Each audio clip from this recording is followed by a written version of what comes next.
Bismillahirrahmanirrahim.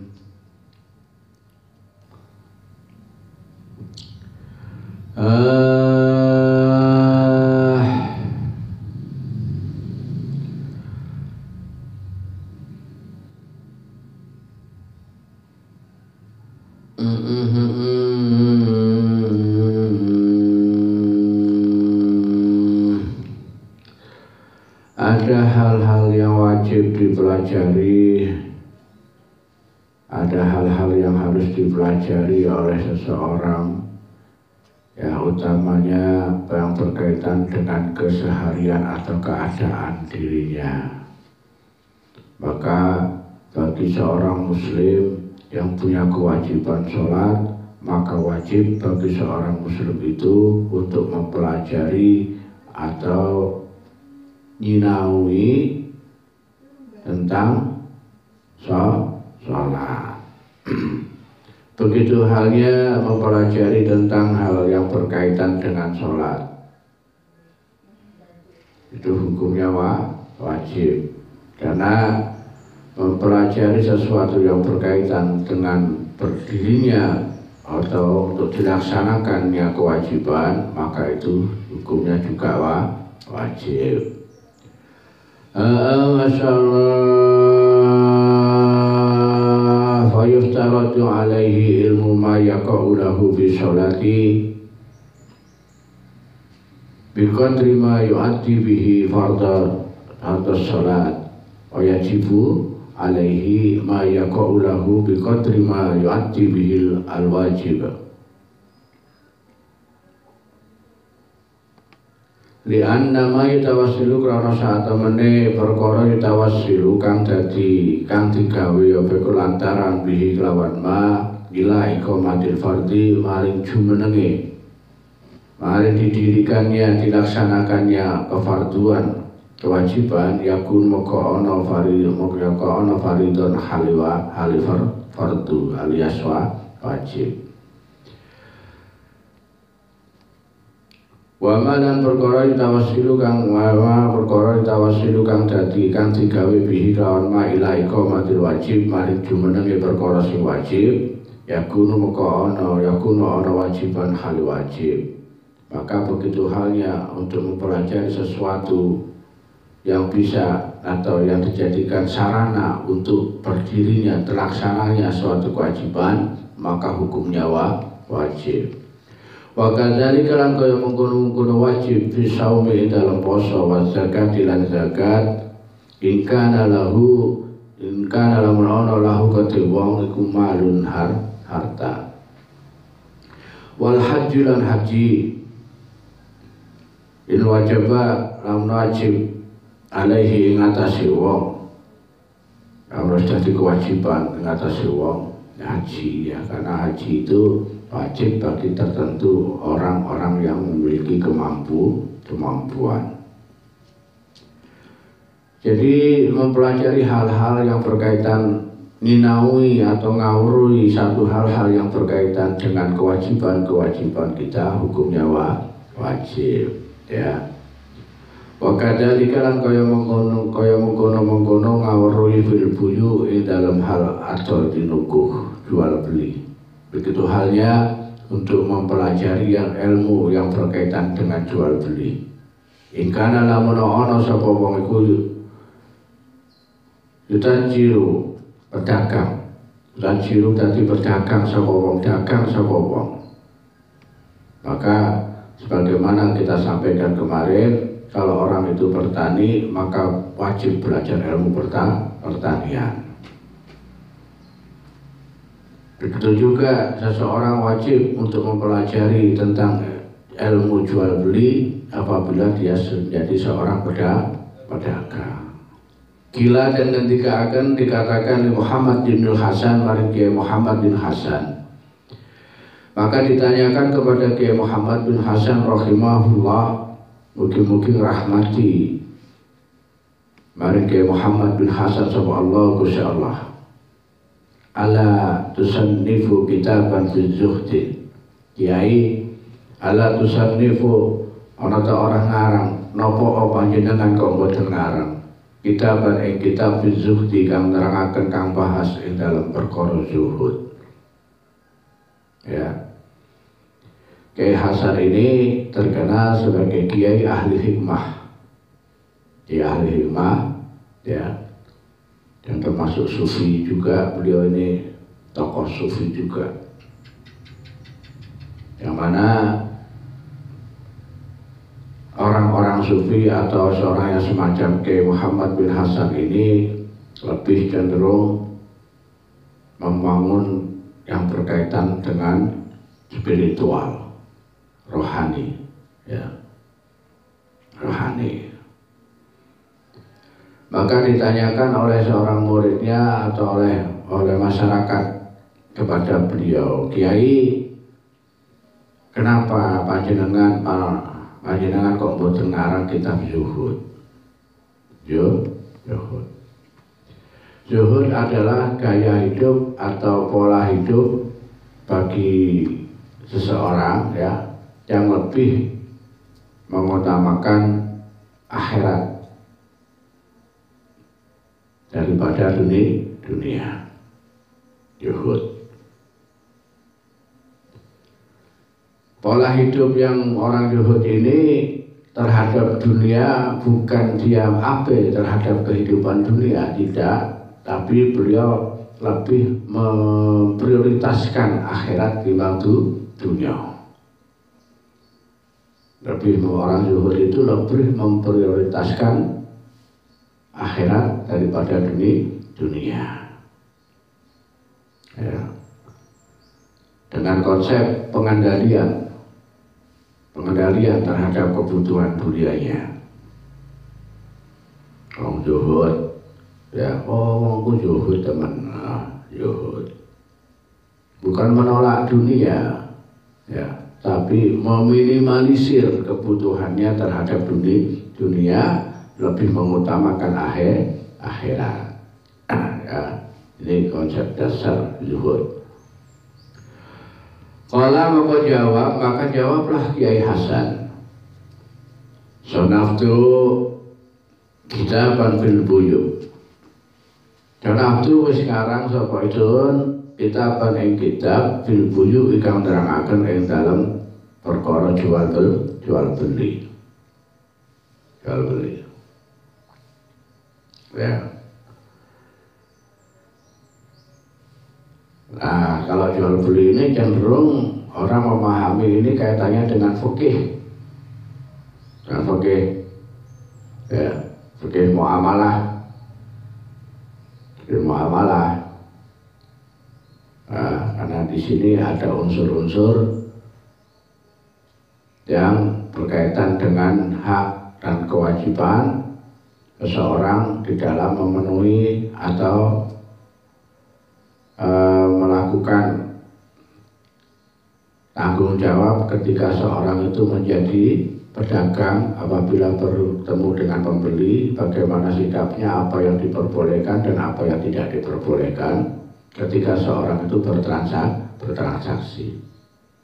Ya. Kiai Hasan ini dalam kesehariannya yang cenderung zuhud, ditanyai tentang kaitannya dengan kapabilitasnya, ya. Sebagai seorang zuhud, orang nanya, Kiai, panjenengan kok mboten ngarang kitab zuhud?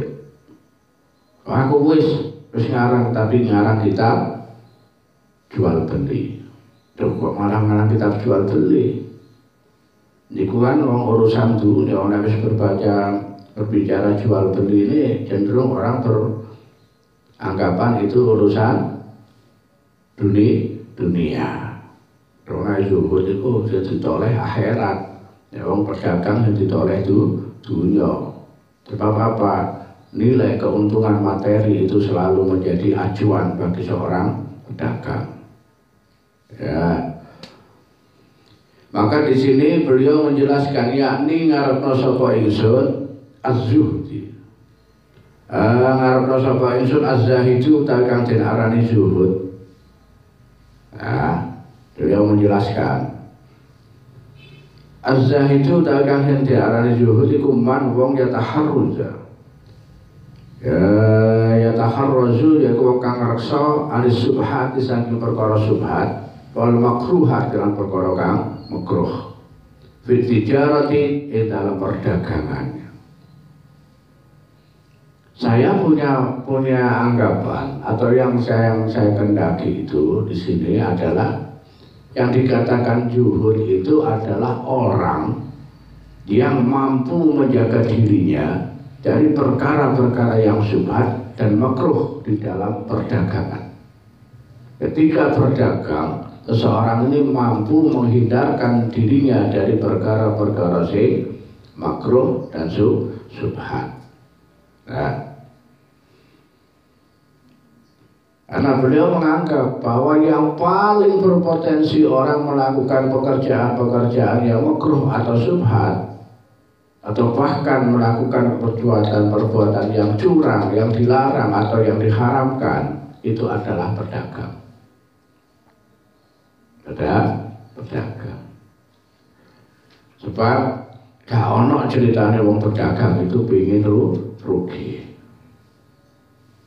Wong pedagang pinginnya mesti untung. Ya apa carane golek untung, ya apa carane oleh untung. Prinsip ekonomi, prinsip pedagang yaitu sedikit modal dan sebanyak-banyak untung.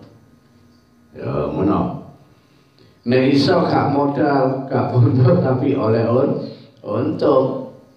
Nah ngono. Allah, Masya Allah, maka di dalam hal ini orang ketika mencari keuntungan ini akan melakukan berbagai macam cara. Cara apik dilakoni, cara elek dilakoni sembarang kali, ya. Maka yang populer sekarang kalau ada orang bicara, kenapa kamu gak sugi-sugi? Masya Allah, kok bayang lo sugi, golek rezeki saiki angel, ya. Golek rezeki saiki angel. Wong golek barang haram ae angel. Gawe cara sing haram ae angel gak sugi-sugi, apa meneh gawe cara sing jujur. Allah, Masya Allah. Nah, yang berpotensi melakukan perbuatan-perbuatan yang culas, yang curang itu adalah pedagang. Ya, pedagang, Masya Allah. Maka dalam kitabnya juga banyak ulama-ulama termasuk siapa itu Ibnu Hajar menaruh kitabul buyu, sebab jual beli itu ditaruh di tempat yang pertama. Ya, pertama. Mengingat manusia ini pada dasarnya hidup ini berdagang. Manusia itu sebagai pedagang.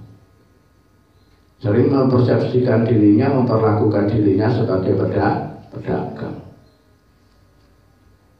Ya, terhadap Tuhannya, terhadap karo pangerane kadang-kadang dagang hitungane. Ya, awake dhewe iki nang pangeran kadang-kadang hitungan dagang. Ya. Melakukan ibadah untuk mendapatkan bayaran, mendapatkan upah. Ya, awake dhewe nang pangeran iki kadang-kadang gawe hitungan dagang. Sering melakukan ibadah-ibadah yang dimana sudah di situ tertera atau disampaikan oleh Rasul tentang pahala-pahala ibadah itu. Ya, misalnya kayak tahajud. Tahajud itu fadilahnya sangat istimewa untuk mengetuk langit. Ya, duha fadilahnya terus untuk apa itu membuka jalan pintu rezeki. Wah ngono. Ya. Bahkan sholat duha itu akan dibangunkan rumah di akhirat. Ibadah-ibadah sing ganjarane diketokno disampaikan Gusti Rasul ini banyak kita kejar. Ya. Ya. Karena kita melihat ono pahalanya. Kenapa begitu? Karena naluri dagang kita, naluri dagang. melalui dagang. Ya, banyak hal. Mengambil pangeran awal dewi kadang-kadang ya sering memperlakukan kita sebagai pedagang. Allah, Masya Allah. Ya, terhadap waktu kita berdagang dengan masyarakat kita, berdagang dengan sesama kita, berdagang dengan kadang-kadang ya dengan orang tua kita juga dagang awal dewi. Ya, kita tekun belajar, tekun mengikuti kehendak orang tua. Kenapa? Supaya disenangi. Kalau disenangi, kita akan meminta sesuatu, akan diberikan reward. Ya. Allah, Masya Allah. Sampai yang duwe apa-apa ya didagang, no. Didagang, no. Ya. Kita sendiri ya jujur saja, kita belajar terhadap keilmuan tertentu, kita menginginkan untuk bisa menjadi sesuatu yang sama, ya. Awal dhewe urun, ya, modalnya belajar ilmu perawat supaya nanti belinya apa dihargai untuk bisa menjadi perawat. Awal dhewe belajar modalnya buku-buku hukum, pengetahuan tentang hukum, ya. Nah, supaya kita nanti diberikan penghargaan, diangkat sebagai pegawai kehakiman, kejaksaan, ya. Nah, inilah kalau lebih dari dagang. Yang parah lagi, Masya Allah, orang memperdagangkan dirinya. Orang memperdagangkan dirinya. Ya, awalnya didol, harga dirinya dijual, keilmuannya didol, ya, ditukarkan dengan sesuatu. ya, pada dasarnya manusia itu berdagang. Pertanyaannya, berdagang itu boleh, bahkan diperintahkan. Tapi berdagang yang benar. Wa ahalallahu al-bai'a wa haramur riba. Allah menghalalkan perdagangan, tapi Allah mengharamkan riba. Ya, ahalallahu al-bai'a wa haramur riba. Ya. Masya Allah, lah sing iso nglakoni riba sapa? Ya wong pedagang tok. Ya, pedagang. Petani ketika dia nggak berdagang nggak iso riba. Petani riba karo sapa? Guru ya nggak iso riba. Ya. Orang jadi pegawai ya nggak iso riba. Begitu jadi berarti apa itu urusan dengan perdagangan riba. Yang diribakan macam-macam, tukar jual beli, ya, tukar tambah, ya. Urusan riba ini, Masya Allah. Dan ulama-ulama sekarang ini begitu kental, begitu berani. Sesuatu yang sejatinya sudah tampak riba bisa dibuat untuk menjadi tidak riba. Ya, sesuatu yang jelas riba. Ya, ketok riba itu sudah dianggap jadi gak riba. Kendel-kendel ulama saiki, Masya Allah. Makanya tidak salah kalau Kiai Hasan menyampaikan begitu. Saya bermaksud mengatakan di sini bahwa zuhud bagian daripada zuhud yang sejati. Zuhud yang sejati yaitu orang yang berdagang tapi bisa menjauhkan diri dari yang subhat dan makruh. Ambil perkara sing subhat ae wedi, ambil sing makruh wedi apa meneh karo sing haram. Ya, yang subhat itu perkara sing apa? Yang belum jelas, yang samar. Tidak mau melakukan sesuatu yang samar. Dia berdagang, mana ini barangku harganya 25, silakan kamu beli, mana uangnya, kalau sudah dibayar ini barangnya. Nah itu, ya. Perkara-perkara yang subhat yang bisa jadi orang jual beli online. dodol online nggak jelas gak wani wong sing temenan. Ya. Karena di dalam online itu tidak ada unsur orang bertemu langsung bisa melihat barang langsung, sing didelok foto. Foto. Begitu deal sepakat harga barangnya ini, begitu sampai ternyata barangnya tidak sesuai. Jadi nggak ada yang bisa saling disalahkan. Kenapa? Ya podo salah. Jadi subhan. Tapi ini yang jadi tren sekarang. Jadi tren. Dan ulama sekarang, saya katakan ulama kontemporer zaman saiki, modern saiki, tidak ada yang mengharamkan sama sekali. Tidak ada yang mengharamkan jual beli online. Ono, Masya Allah. Kawani entah kawono entah apa pertimbangannya nggak tahu saya. Padahal itu jelas-jelas subhan.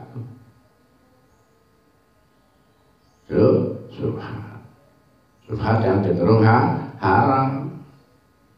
Masya Allah. Ya.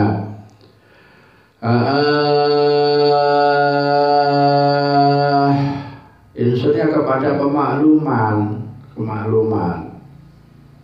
Ya, tapi zaman sekarang itu Masya Allah.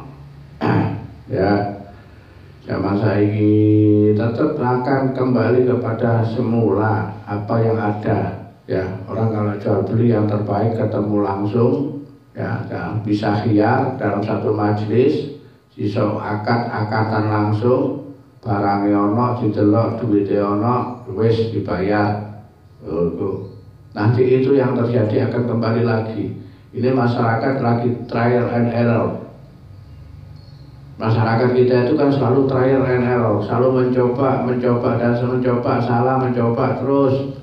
Setiap teknologi, setiap perkembangan dicoba, diterapkan. Tapi ketika diterapkan itu tidak diiringi dengan ketentuan-ketentuan hukum yang berlaku. Yang ada payung hukum yang berlaku di satu negara. Tapi mengabaikan hukum-hukum agama yang sudah ada. Ya. Allah. Nek wong sing juhud temen gak gelem tuku barang online. Lho ya. Itu jual beli online gak gelem. Naruh uang di bank gak mau. Ya, gak mau. Gak gelem. Masya Allah, gelem kayak duit nambah, Masya Allah. Bukannya mungkin aman, tapi ketika ada nilai yang ditambahkan dari apa yang kita simpan, ini hukumnya apa? Hukumnya apa? Orang kita naruh 10.000 dikembalikan 11.000, yang 1.000 itu uang apa? Dong kok nyimpen kok dari sekolah. Yang pinjam juga begitu, ini 100 balik 1 second. Ini syariah yang apa? Ya, bayar administrasi nggak jelas, macam-macam bahasanya. Ya, Allah, Masya Allah. Maka beliau mengatakan sing juhud temenan itu ngadoi barang makruh, ya, barang subhat bertijar roti dalam perdagangannya. Ya. Ingat, kenapa saya sampaikan begini? Yang paling susah di situ ketika kamu menjadi pedagang menghindari hal-hal yang seperti itu. Ya, polos-polos sana dagang ya, satu anak jadi pedagang sing bener kabeh. Masya Allah, wa kadzalika kaya mengkono-mengkono wajib. Agak dalikan kaya mengkono kuliah jibun wajib fisail muamalatin ing dalam sekabehane pira-pira pergaulan. Wal khilafil pekerjaan, pegawaian. Dan begitu halnya wajib bagi seseorang untuk mengeraksa dirinya, menjaga dirinya dari halal, dari perkara sing apa itu makruh dan subhat. Sebagaimana di dalam perdagangan, yaitu ketika kalian bergaul atau bermasyarakat dan ketika kalian bekerja atau dalam pekerjaan. Ya, itu. Maka usahakan bagi seorang kita, ya, yang kita memiliki pergaulan, yang kita memiliki pekerjaan, kita harus menghindarkan dari perkara-perkara sing subhat. Pergaulan zaman sekarang sudah seperti apa? Kita lihat ya, gak usah tak cerita jauh-jauh, sudah umum. Kalau zaman dulu istilahnya terpisah jelas di mana area laki-laki, di mana area perempuan. Apa yang harus dibatasi, batasnya pergaulan antara laki-laki dan perempuan. Nah, saiki wis gak ketok batase kabeh. Gak ketok batase. Jadi kuliah campur. Ya. Campur lanang wedok. Rapat organisasi PMII, HMI campur. PMII ada di situ ada kalimat Islamnya, ya. HMI ada kalimat Islamnya. Himpunan Mahasiswa Islam, Pergerakan Mahasiswa Islam Indonesia. Ono Islam kabeh. Ya. Tapi campur. Ya, campur. Rapat lanang wedok. Ya. Dari rapat tali jami. Apalagi yang dibahas masalah yang penting dan genting, sehingga rapat sudah tidak kontrol lagi, debat lanang wedok, debat, perdebatannya menjurus pada hal-hal yang prinsip dan pribadi. Akhirnya setelah perdebatan terjadi perhaletan. Kali, masalah yang guyu-guyu lek maling itu tambahan Masya Allah, mari kita terus goncengan bareng-bareng. Allah, ya Allah, goncengan, ngopi bareng, wadah ya Allah. Pergaulan zaman sekarang, Masya Allah. Tapi kalau kita melihat zaman sekarang, pergaulannya model malik itu kayak sing jenenge corona ono hikmahe. Ada baiknya, sehingga jaga jarak. Sehingga jaga jarak, itulah fadilah corona. Masya Allah, sehingga mengurangi area HMI, area PMI, kumpulan rapat. Masya Allah, rapat tapi nggak bisa. Ya ini barokah corona termasuk. Allah, Masya Allah. Begitulah seharusnya kalau orang zuhud itu bisa menjaga dirinya dari perkara yang subhat, ya, dan perkara yang makruh dalam segala kehidupannya. Lihat dia sebagai pedagang, sebagai mahasiswa, sebagai pejabat, nah iso jaga perkara sing makruh lan subhat. Apalagi perkara sing haram. Wa kullu man saben-saben wong, wa kullu man saben-saben wong ku istahulu istaghala itu ketungkul, tersibukkan sapa wong bisain kelawan suwi-suwi minha saking pergaulan dan pekerjaan. Maka yuftaratu maka fardu dan fardu akan alaihi ngatasi muslim iku ilmu itu ngerteni mempelajari ilmu takharruj kang reksa anil haram saking perkara sing haram fihi ing dalam ngono ya nak kurang mai. Maka karena kita kullu man saben-saben wong itu menghalangi istighalah itu ketungkul, mengalami sesuatu yang ada tadi ya, kabeh wong mengalami duwe pergaulan, ya, punya pekerjaan. Dan di dalam hal itu semua maka seseorang itu wajib untuk mempelajari sesuatu yang bisa menjaga dirinya dari perkara sing haram. Ya, terutama itu ngerti apa yang dilarang, ya, mempelajari apa-apa saja yang dibolehkan, apa-apa saja yang tidak dibolehkan. Menurut supaya kita tidak terjebak, tergelincir dalam sesuatu yang menyeret kita pada kehancuran. Menurut Masya Allah, wa kadzalika lan mengkono-mengkono ngadoi saka perkara sing haram ku yustaratu den pertoaken alaihi ngatasi wong iku ilmu mempelajari ninawi sapa wong ihwalil qalbi ing tingkai ati.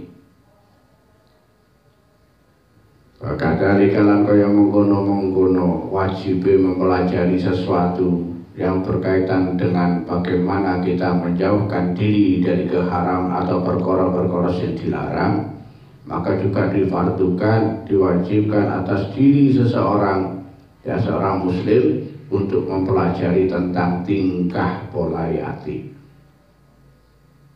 sikap atau hati. Masya Allah, karena di dalam hati inilah akal yang sebenarnya. Ya, kalau orang-orang cenderung mengatakan brain itu ada di dalam otak. Otak itu ada akal. Tapi bagi kita seorang muslim lebih cenderung mengatakan bahwa yang sebenarnya akal itu renang hati. Akal itu ada di hati. Ya.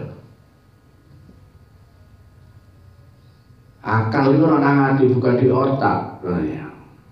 Ya. Kalau di otak itu lahirnya satu kecerdasan naluri. Kalau akal untuk mengolah kecerdasan itu intuisi itu ada di dalam hati.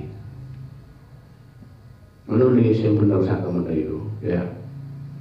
Dan cenderung ilmuwan Barat yang merasuki kita, ya, pemikiran-pemikiran orang awam di Indonesia atau ilmu intelektual yang ada di Indonesia ini sering mengatakan bahwa yang namanya akal itu ada di otak, brain itu kecerdasan itu ada di otak. Padahal kecerdasan yang sesungguhnya ya dalam hati itu. Naluri, intuisi, bukan insting ya. Masya Allah. Maka disebut ikhwalul qalbi, bukan ikhwalul akli, bukan. Yang menggerakkan seseorang untuk berbuat, untuk melakukan sesuatu itu adalah hati kita. Hati kita, bukan akal kita. Bukan akal kita. Ya.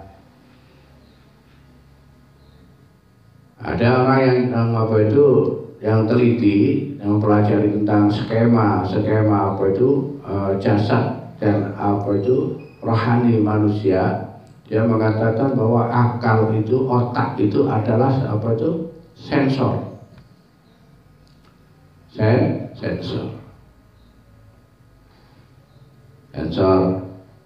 Yang mana sensor ini, kepekaan sensor itu sangat dipengaruhi oleh perasaan. Ketika seseorang perasaannya senang, ini kadang-kadang sensornya ada yang lemah, ada yang justru tambah kuat. Ada orang yang ketika susah sensornya kuat, ya, tapi lemah sinyalnya untuk menangkap sesuatu yang berkaitan dengan lingkungan dan keadaannya. Wong nek wis kadung seneng, ya, nalurinya, sensornya untuk membaca situasi ini kadang-kadang kurang peka. Wong nek kadung seneng iku mlaku, seneng main HP, iku lali nek nang ngarep ana sepur. Ya. Lari wong dolinan HP WA-an karo mlaku wae, lali nek langkah sepur sebelah ana sepur lewat karo ora-ora tuh belum sepur. Ya. ini kepekaannya hilang. Ya. Asyaallah. Ya. Kalau dalam pandangan sarjana-sarjana, cendekiawan muslim, ulama-ulama muslim, yang namanya akal itu cenderung dipahamkan ada di dalam hati. Ada di dalam hati. Terus bersamaan dengan nafsu. Bersamaan dengan nafsu.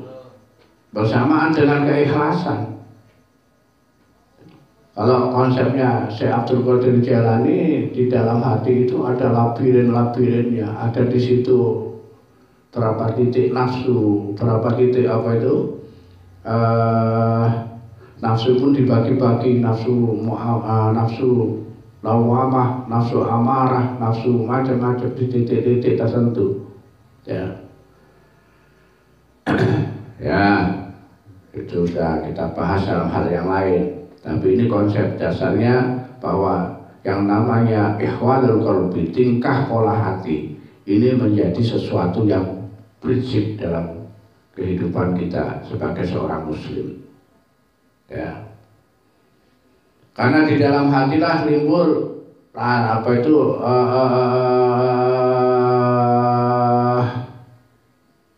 ada apa itu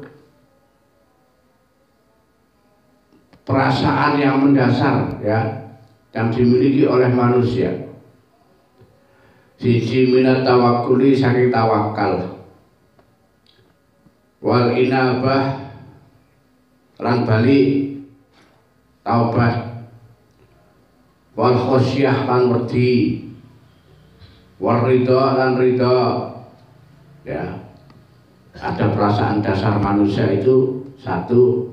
Kalau menurut kita ada perasaan cinta, ya, emosi, ya, emosi, cinta, benci, dendam, ya. Ini yang tidak bisa dimiliki oleh banyak makhluk, oleh banyak makhluk. Malaikat nggak punya itu, setan hanya punya benci, binatang hampir seperti kita. Hampir seperti kita. Binatang punya cinta, kita punya cinta. Punya marah, punya emosi, punya benci, punya dendam. Ya, dan dendam. Tapi ekspresi binatang kadang-kadang ada yang bisa seperti kita, ada yang tidak. Istimewanya manusia bisa meneteskan air mata dalam dua hal. Ketika terlalu senang bisa meneteskan air mata, ketika terlalu sedih juga bisa meneteskan air mata. Nah, kewan gak iso. Kewan gak iso. Asyaallah.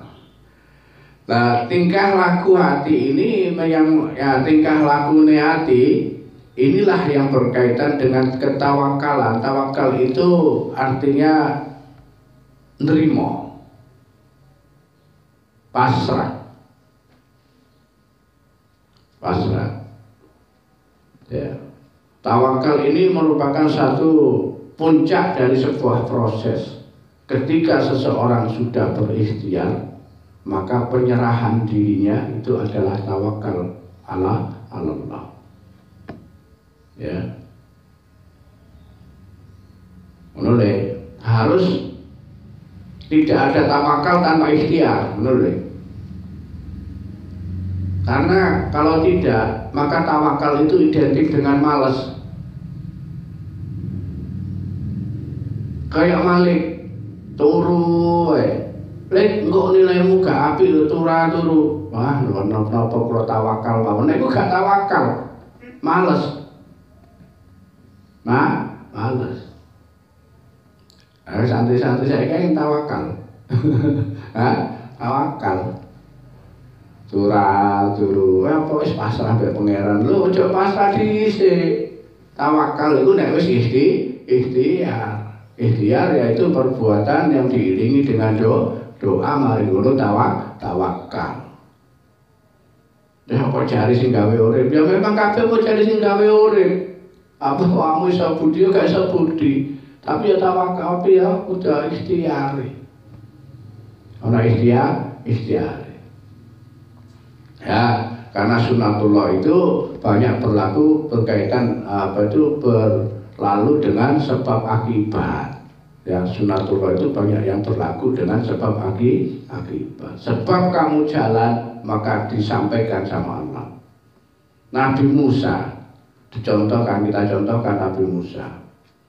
Nabi Musa itu ya iso belah laut.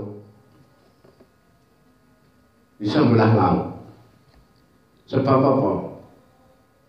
Sebab boleh? Dengan apa? Dengan tongkat. Kenapa dengan tongkat? Karena Allah menyuruh Musa gepukno tongkatmu nang laut. Ya. Kenapa kok dengan disuruh memukul tongkat?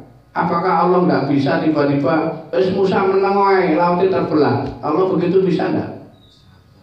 Bisa wae. Bisa.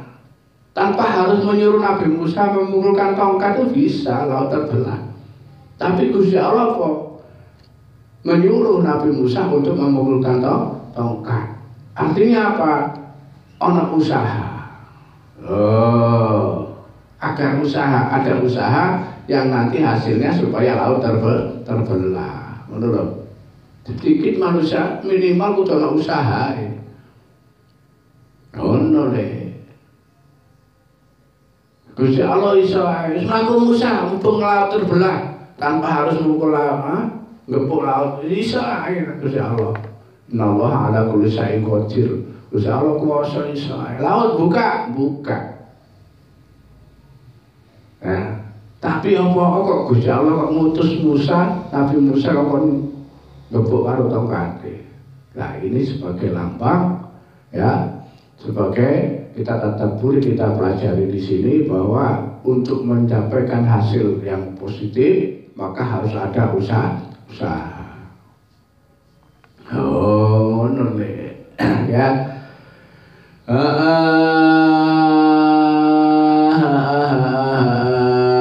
Wal inabatulan balik ada balik itu unsur kesadaran. Sudah balik unsur kesadaran.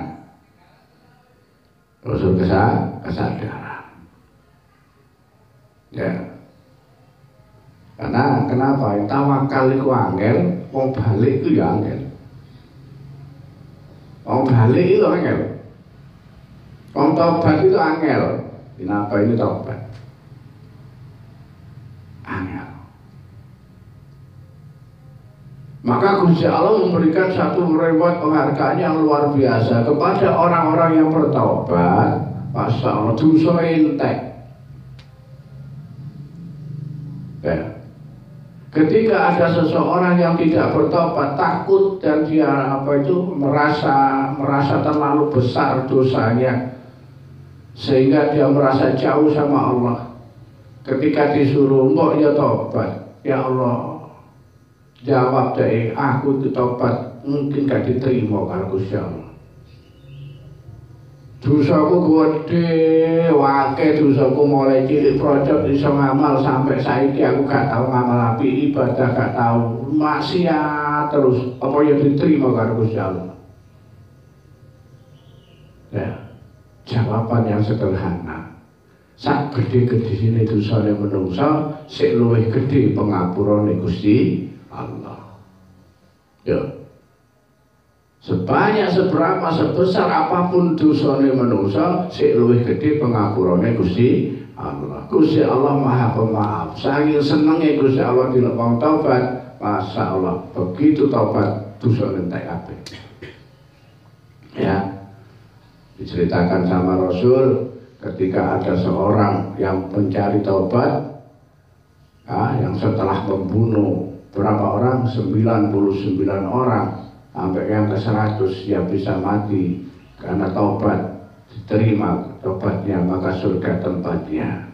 Diceritakan pula ada seorang pelacur yang sudah berzina dengan berapa laki yang tidak bisa dihitung, ya, karena taubat dia.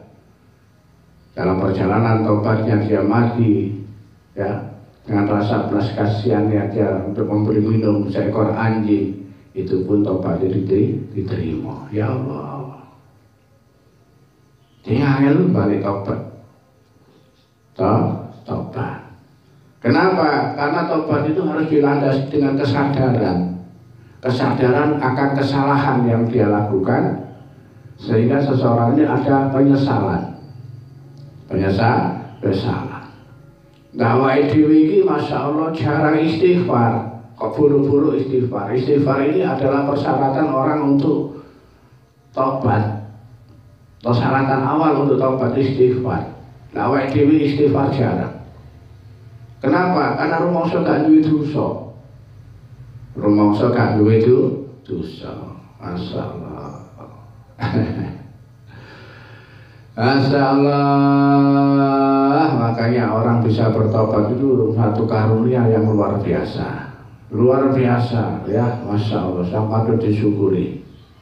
Ya. Nah, ini tingkah pola hati. Masya Allah. Wal khosyah lan takut wedi. Wal ridha lan ridha.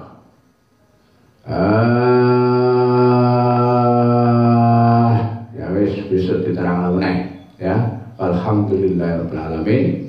Wallahu a'lam bishawab. Ya Rasulullah